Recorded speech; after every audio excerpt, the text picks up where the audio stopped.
사도행전 18장 19절 한 절 보시겠습니다.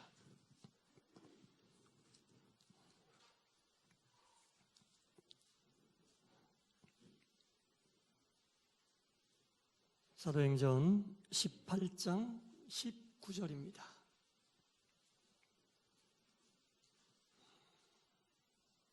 우리 한 목소리로 하나님 말씀을 같이 읽도록 하겠습니다. 시작. 에베소에 와서 그들을 거기 머물게 하고 자기는 회당에 들어가서 유대인들과 변론하니. 아멘. 할렐루야. 부활의 귀한 날, 주님 전에 부활절 축하 예배로 이렇게 모여서 하나님께 영광 돌리는 여러분 모두를 진심으로 환영하고 부활의 주님의 이름으로 축복합니다. 오늘도 말씀 가운데 부활의 주님의 큰 은혜가 여러분 가운데 임하시기를 간절히 소원합니다. 욥기 5장 7절에 이런 말씀이 나와 있습니다. 잘 들어보세요. 사람은 고생을 위하여 났으니 불꽃이 위로 날아가는 것 같으니라. 사람은 고생을 위하여 태어났다는 거죠. 마치 불꽃이 하늘 위로 그 방향을 정해놓은 것과 같다. 세상에 존재하는 모든 불들은 그 불꽃이 하늘로 향하게 되어 있어요. 촛불, 모닥불, 횃불, 무슨 불이라도 다 불꽃의 방향은 다 하늘을 향해 그 방향을 정해놓고 있습니다. 우리가 아무리 그 불꽃의 방향을 아래로 내려놓고 싶어서 횃불을 밑으로 방향을 정한다고 해도 횃불의 그 손잡이는 밑으로 갈 수 있지만 횃불에 붙어있는 그 불꽃은 전부 다 하늘로 다시 방향을 잡고 있잖아요. 그렇죠? 이것이 바로 자연의 법칙이고 순리라는 겁니다. 불꽃이 항상 그 방향을 하늘로 향하고 있듯이 우리 인간도 고생하는 것이 법칙이라는 거예요. 인간이 태어난 게 고생이 법칙이라는 거예요.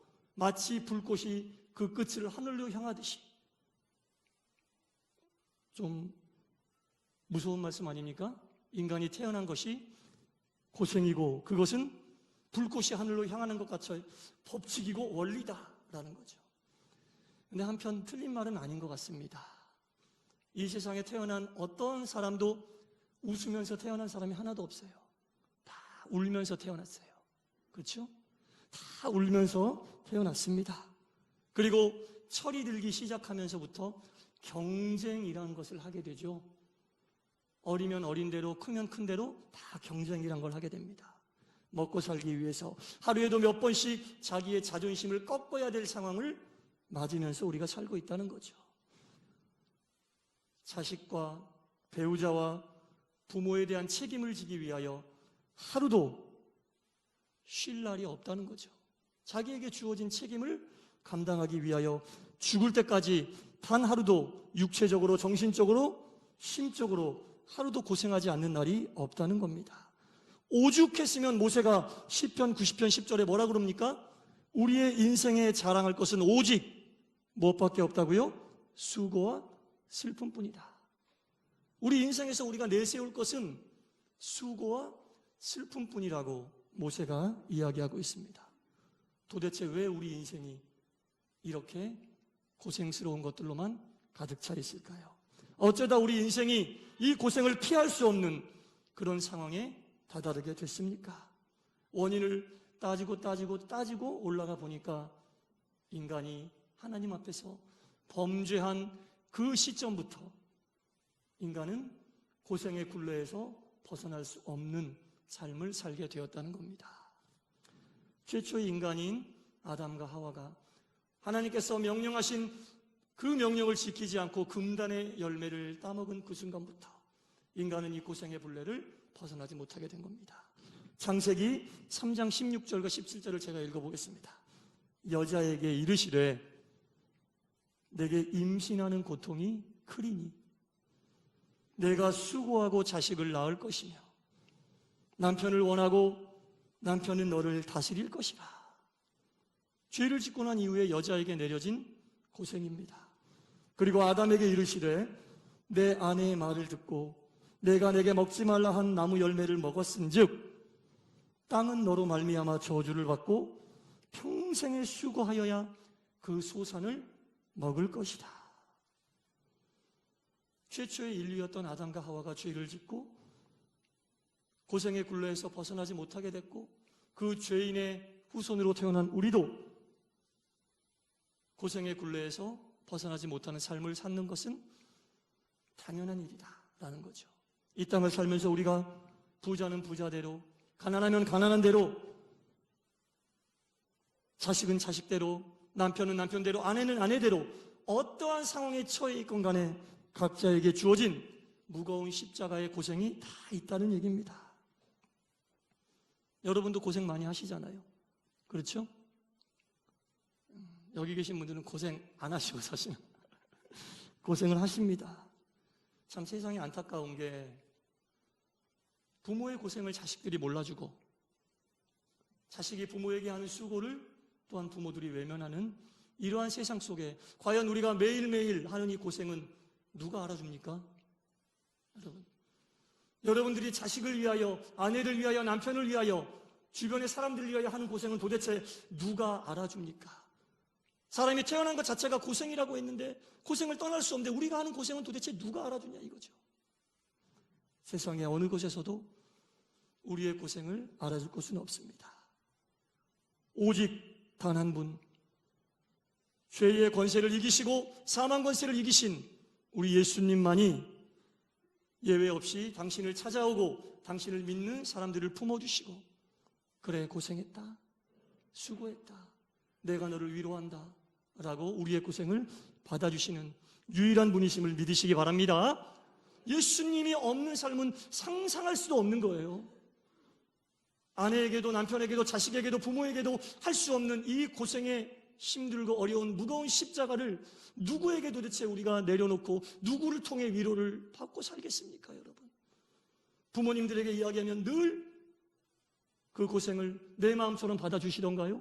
자식에게 내 고생을 이야기하면 그 자식이 늘 부모님에게 힘이 되고 위로가 되던가요? 형제자매에게 얘기하면 그러던가요? 아닙니다, 여러분. 오직 우리 예수님밖에 고생의 굴레를 벗어날 수 없는 이 인생에서 그 고생을 위로해주고 안아주고 이해해 주실 분은 예수님밖에 없다는 겁니다. 오늘 부활하신 주님께서 여러분들의 고생을 알아주시고 예수님의 위로가 여러분들에게 큰 힘이 되고 능력이 됨을 체험하시는 귀한 부활절 되시기를 다시 한번 축원합니다. 네, 그렇죠. 사도 바울이 선교 여행을 했는데 고린도라고 하는 곳에 도착한 지 한 1년 6개월쯤이 지났습니다. 그리고 고린도 교회를 딱 보니까 교회가 안정이 되어 보여요. 그래서 이제 내가 내 선교의 근거지인 수리아의 안디옥으로 다시 돌아가야겠다라고 마음을 먹고 그곳으로 돌아가려고 준비를 했습니다. 사도 바울이 처음에 이 고린도에 혈혈단신으로 선교 여행 왔을 때 그 혼자 있는 사도 바울을 정말 열심히 도와줬던 사람들이 있었거든요. 천막을 만들어서 팔던 브리스가와 아굴라가 그랬습니다. 이 고린도에서 사도 바울이 브리스가와 아굴라를 만나서 그들의 도움으로 열심히 교회를 섬기고 선교 활동을 했습니다. 그리고 고린도 교회의 안정됨을 보고 이제 안디옥으로 돌아가려 할 때 브리스가와 아굴라가 사도 바울과 함께 가기를 원했습니다. 그래서 바울의 일행이 된 브리스가와 아굴라가 이제 수리아의 안디옥으로 출발을 하려고 하는데 이 고린도에서 안디옥까지는 한 1000km쯤 돼요. 굉장히 먼 거리입니다. 그리고 그때 당시에는 이 먼 거리를 한 번에 직항으로 가는 배도 없었어요. 그래서 그 정도 먼 거리를 항해하려면 반드시 중간에 정박하는 다른 도시가 있어야 됩니다. 그래서 바울이 이제 돌아갈 것을 계획 잡고 브리스가와 아굴라와 함께 고린도의 겐그리아라고 하는 항구에서 배를 탔습니다. 그리고 처음으로 정박한 곳이 바로 에베소라고 하는 도시입니다. 이 에베소가 당시에 어떤 곳이었냐면 로마에 있는 제국의 4대 도시로 뽑힐 만큼 큰 도시였어요. 로마가 컸고 알렉산드리아가 컸고 그리고 에베소가 큰 도시였고 또 한 곳이 수리아의 안디옥, 사도 바울이 선교의 근거지로 삼았던 이 네 곳이 큰 대도시였는데 이 에베소는 교통의 여지였고 상업이 발달하고 무역이 발달했기 때문에 경제적으로 굉장히 풍성한 도시였고 또 그와 함께 돈이 모이면 어떻게 됩니까?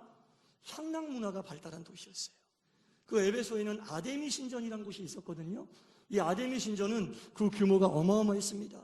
그 아데미 신전의 길이가 130m쯤 되었고 그 폭이 67m고 아데미 신전의 지붕을 떠받치는 기둥의 개수가 127개나 되고 우리가 잘 알고 있는 파르테논 신전의 4배 정도 크기라는 거죠. 이 엄청난 신전 안에는 그 신전을 지키는 여자 사제들이 수천 명이 있었고 일을 하는 노예들이 굉장히 많은 숫자가 있었다는 겁니다. 하루에도 수만 명의 사람들이 그 아데미 신전을 찾아와서 자신들 나름대로의 제사를 지내는 거죠. 그렇게 많은 사람들이 오고 가다 보니까 그 아데미 신전으로 인하여 에베소에는 더 많은 사람들이 더 경제적인 이익이 쌓이게 되었고 그 경제적인 이익이 쌓이는 것과 정비례해서 향락 문화가 그 에베소를 움직이고 있는 주된 문화가 되었다는 겁니다. 이렇게 풍요한 도시에 살고 있었던 에베소의 사람들이 행복했을까요, 여러분? 경제적으로 이익이 있고 많은 사람들이 움직이는 그 도시 속에서 일거리를 찾아 사는 사람들이 과연 행복했겠느냐 그 말입니다. 저는 설교를 준비하면서 생각을 해봤는데 몇천 년 전의 이야기지만 이 에베소가 오늘 대도시에 살고 있는 우리와 같은 느낌일 것이다. 대도시 속에서 마치 나에게 주어진 일을 감당하는 소모품처럼 소모품의 기능이 다하면 가차없이 버림당하고 새로운 부품이 나를 대체하는 항상 불안하고 초조하고 떨리는 마음으로 하루하루 순간순간을 살아가는 그러한 마음으로 에베소에 있는 사람들도 살지 않았을까? 그 사람들의 영은 결코 행복하지 않았을 것 같습니다. 그렇게 화려한 도시에 행색이 초라하고 내세울 것이 없었던 사도 바울이 이제 도착을 한 겁니다. 불시가 아굴라와 함께 그 화려한 에베소에 도착을 했어요. 그때 당시에 아데미 신전에서 화려한 옷을 입고 무소불위의 종교적인 능력을 가지고 있었던 그 제사장들과 비교할 수 없을 만큼의 초라한 외모를 가지고 사도 바울이 그 향락의 도시인 에베소에 도착을 했던 겁니다. 그런데 놀라운 일이 벌어졌어요. 이 초라한 하나님의 종이, 예수님의 종이 에베소에 도착해서 늘 그랬듯이 가장 먼저 그곳에 있는 회당에 들어가 하나님 말씀을 전했다라고 말한 게 오늘 본문이거든요.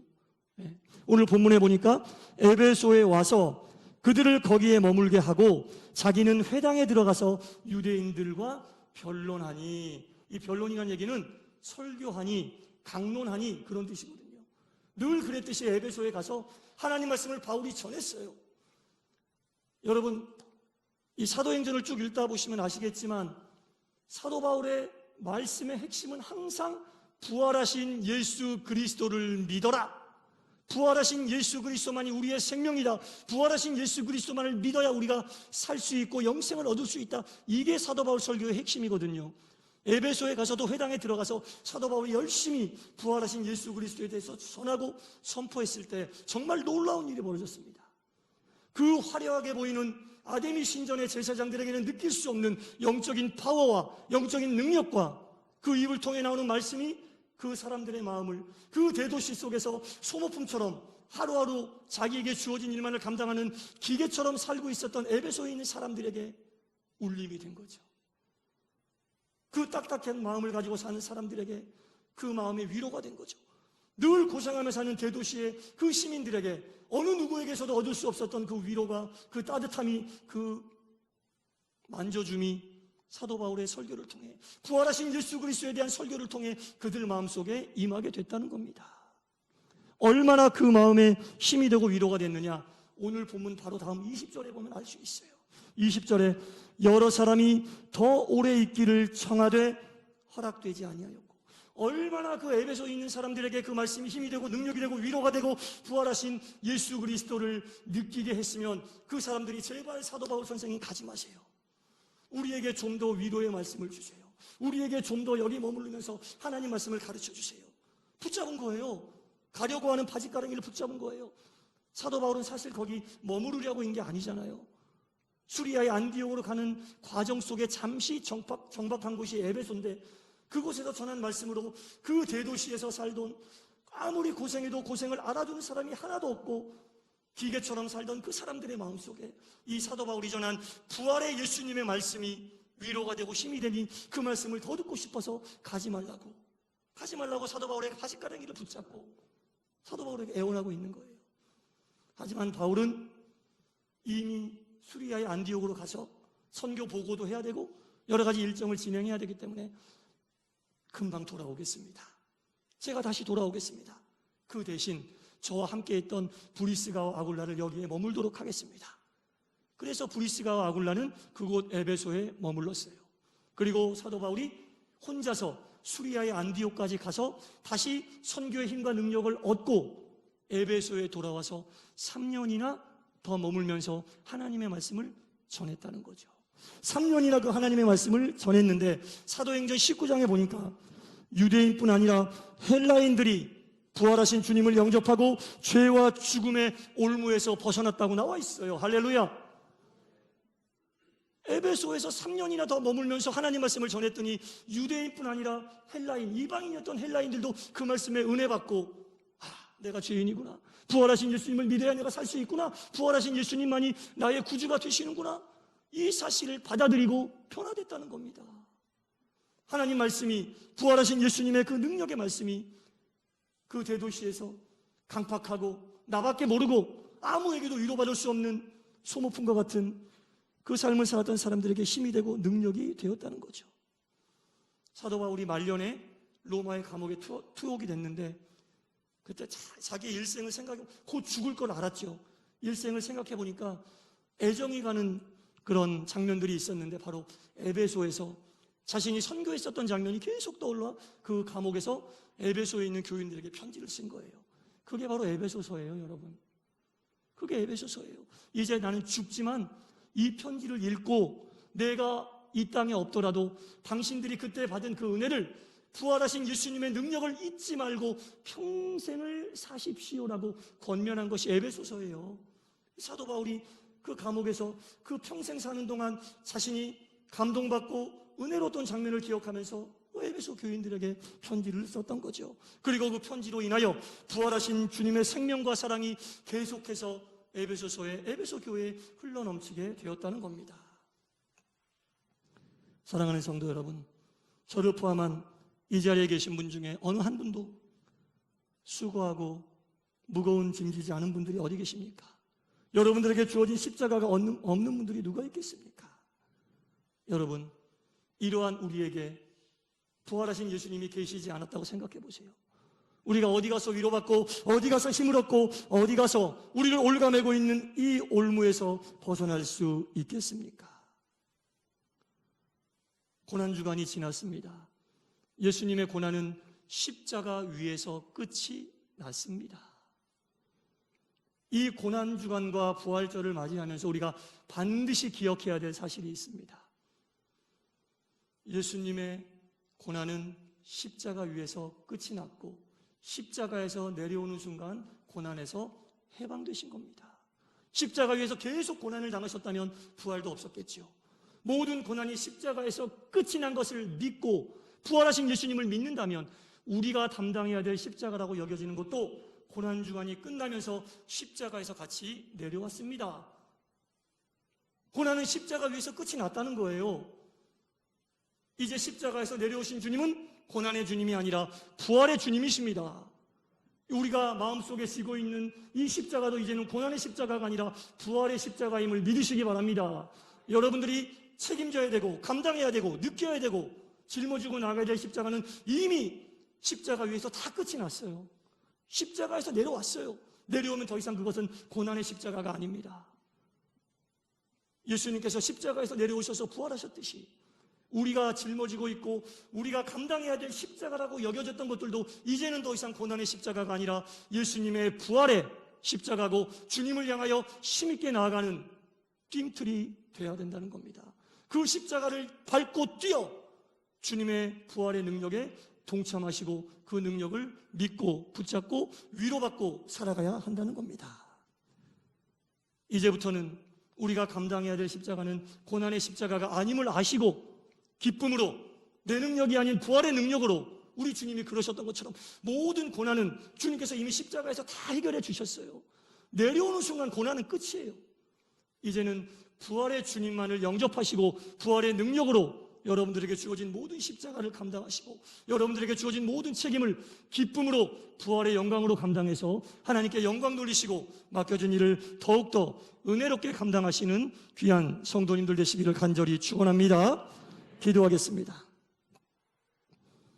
우리 주님이 부활하셨기에 가련하고 측은하게 고생하며 살다가 한 줌의 흙으로 허망하게 끝나버릴 수밖에 없었던 우리 인생에 부활의 소망의 빛을 주신 주님 감사합니다. 모든 고난은 십자가 위에서 주님이 끝을 내셨습니다. 십자가 아래로 내려오신 주님은 더 이상 고난의 주님이 아니요 부활의 주님임을 고백합니다. 주여, 우리의 삶 속에 우리가 짊어져야 될 모든 십자가가 이제는 더 이상 고난의 십자가가 아니게 하여 주시옵소서.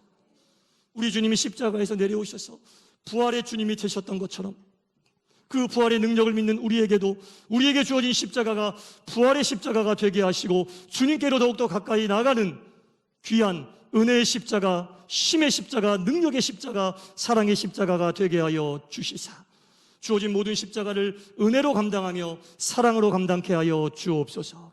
예수님 이름으로 기도드리옵나이다. 아멘.